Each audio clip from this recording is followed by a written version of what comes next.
Hi friends, welcome to Pendam's kitchen. ఈరోజు వీడియోలో అస్సలు మైదా లేకుండా గోధుమ పిండితోటి 10 నిమిషాల్లో హెల్తీగా ఇలా చిట్టి పునుగుల్ని, అలాగే ఈ పునుగులకి కాంబినేషన్గా టేస్టీ చట్నీని ఎలా ప్రిపేర్ చేసుకోవచ్చో చూపించబోతున్నాను. ఈ రెండింటి కాంబినేషన్ ఒక్కసారి రుచి చూసారంటే ఖచ్చితంగా వారానికి ఒక్కసారైనా సరే వీటిని మళ్ళీ ప్రిపేర్ చేసుకుంటారు. అంత టేస్టీగా ఉంటాయి. ఇక్కడ మీకు చూస్తుంటేనే నోట్లో నీళ్ళు ఊరిపోతున్నాయి కదా. మరి ఇంకెందుకు ఆలస్యం, ఈ టేస్టీ చిట్టి పునుగుల్ని అప్పటికప్పుడే ఎలా ప్రిపేర్ చేసుకోవచ్చో వీడియోలోకి వెళ్ళి చూసేయండి. ఈ పునుగుల్ని ప్రిపేర్ చేసుకోవడం కోసం ఇలా ఒక గిన్నెని తీసుకొని ఇందులోకి 2 కప్పుల గోధుమ పిండిని వేసుకోండి. మీరు ఇక్కడ ఏ బ్రాండ్ గోధుమ పిండి అయినా సరే వేసుకోవచ్చు. నెక్స్ట్ ఇందులోకి అదే కప్పుతోటి 1 కప్పు పులిసిన పెరుగుని వేసుకోండి. మీ దగ్గర ఒకవేళ పులిసిన పెరుగు లేకపోతే కమ్మటి పెరుగు అయినా సరే వేసుకోవచ్చు.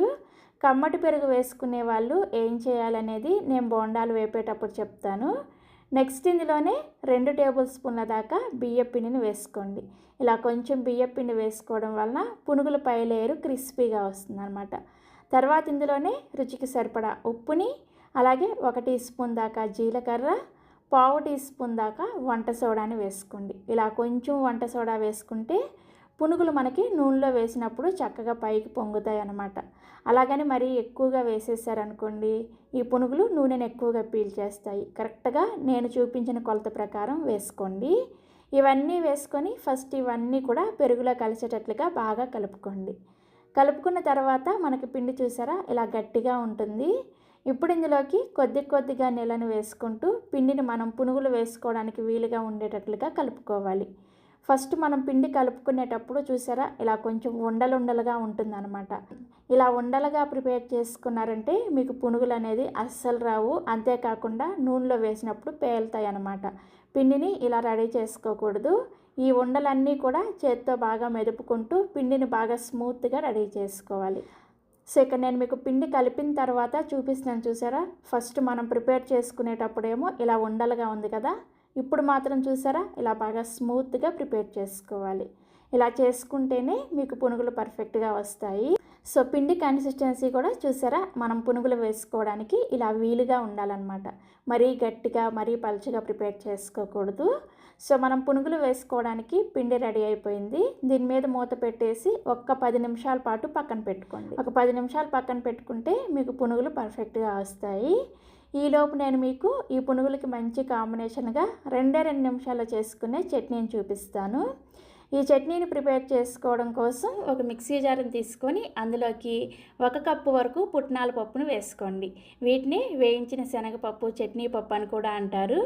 నెక్స్ట్ ఇందులోకి మీరు తినే కారానికి తగ్గట్టుగా 4-5 వరకు పచ్చిమిర్చిని వేసుకొని రుచికి సరిపడా ఉప్పును కూడా వేసేసుకొని ఇందులో ఏమీ వేసుకోకుండా వీటన్నింటిని కూడా మెత్తటి పౌడర్ లాగా గ్రైండ్ చేసుకోవాలి. చూసారా ఇలా మెత్తటి పౌడర్ లాగా గ్రైండ్ చేసుకున్న తర్వాత ఇప్పుడు ఇందులోకి కొద్దిగా ఎక్కువగానే నీళ్ళను పోసుకొని ఈ చట్నీని బాగా మెత్తగా కొంచెం పలచగా ఉండేటట్లుగా గ్రైండ్ చేసుకోండి. పునుగుల్లోకి ప్రిపేర్ చేసుకున్న చట్నీ పలచగా ఉంటేనే టేస్టీగా ఉంటుందన్నమాట. సో చూసారా ఇలా బాగా మెత్తగా పలచగా గ్రైండ్ చేసుకున్న ఈ చట్నీని ఒక గిన్నెలోకి వేసేసుకొని ఇప్పుడు ఈ చట్నీకి తాలింపు పెట్టుకోవడం కోసం స్టవ్ ఆన్ చేసి ఇలా ఒక తాలింపు గిన్నెను పెట్టుకొని 1 టీ స్పూన్ దాకా నూనెను వేసుకొని వేడి చేసుకోండి. నూనె వేడైన తర్వాత ఇందులోకి 1 టీ స్పూన్ దాకా పోపు దినుసులు, అలాగే 1 ఎండుమిర్చిని వేసుకోండి. ఆవాలు, మినపప్పు, పచ్చిశనగపప్పు అండ్ జీలకర్ర ఈ 4 కలిపేసి 1 టీ స్పూన్ వేసుకోండి. అలాగే 1 ఎండుమిర్చిని కూడా వేసుకొని ఈ తాలింపు గింజల్ని లో ఫ్లేమ్లోనే చక్కగా ఫ్రై చేసేసుకొని చివరిగా ఇందులోకి 1 రెమ్మ కరివేపాకును కూడా వేసేసుకొని తాలింపుని చక్కగా ఇలా ఫ్రై చేసుకొని మనం ముందుగా గ్రైండ్ చేసుకున్న ఈ చట్నీలో వేసేసుకొని కలుపుకోండి.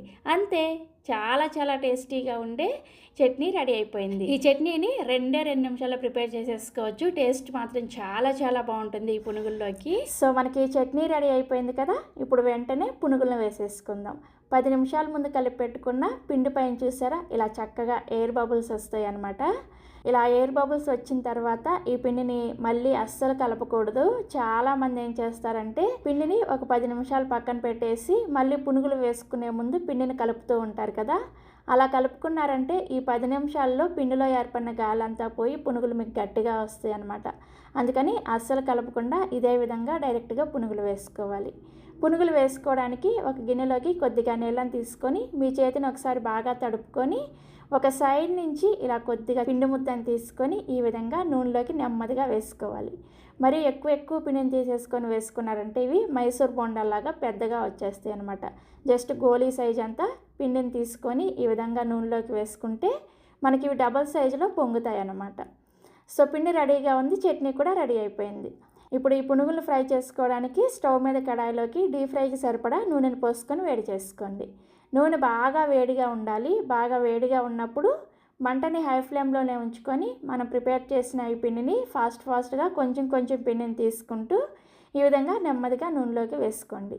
కడాయికి సరిపడా పునుగులన్నీ కూడా వేసేసుకొని ఇప్పుడు మంటని మీడియం ఫ్లేమ్లోకి పెట్టుకొని వీటిని రౌండ్గా ఇలా తిప్పుకుంటూ మీడియం ఫ్లేమ్లోనే మంచి గోల్డెన్ కలర్ వచ్చేంత వరకు వేయించుకోండి. చూసారా, ఈ విధంగా చక్కగా వేగిన తర్వాత ఈ పునుగులను తీసేసి ఒక సర్వింగ్ ప్లేట్లోకి తీసుకోండి.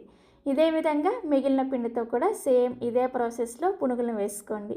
ఇందాక నేను పుల్లటి పెరుగు లేని వాళ్ళు కమ్మటి పెరుగు వేసుకుంటే ఏం చేయాలో చెప్తానని చెప్పాను కదా. నేను ఇక్కడ పుల్లటి పెరుగు వేసుకున్నాను కాబట్టి పిండిని జస్ట్ ఒక్క 10 నిమిషాల పాటు నానపెట్టుకున్నాను అంతే కదా.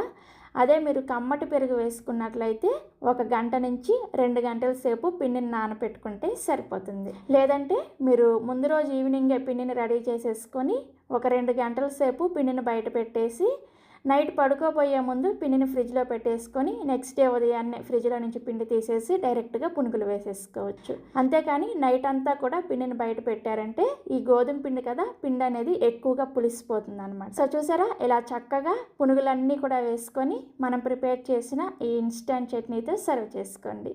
ఇక నేను మీకు ఒక పునుగును చూపిస్తున్నాను చూసారా, పైన క్రిస్పీగా లోపల గుల్లగా చాలా బాగా వచ్చాయి కదా.